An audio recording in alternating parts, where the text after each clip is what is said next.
สบายดีทุกคนมาเด้อมื้อนี้ก็สิพามากินเมียงหัวสิงไข่เนาะหรือว่าหัวขิงเคอนั่นแหละหันบ้านเฮาเนาะภาษาลาวมีหัวขิงเคอใบมะฮุ่งเนาะกับมะขาม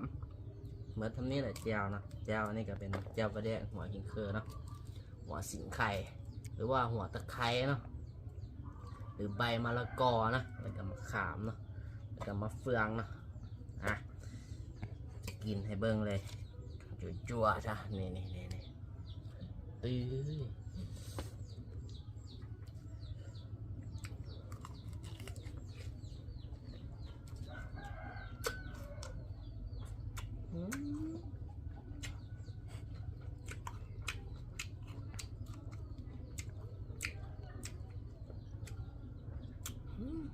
ชื่นใจโอเค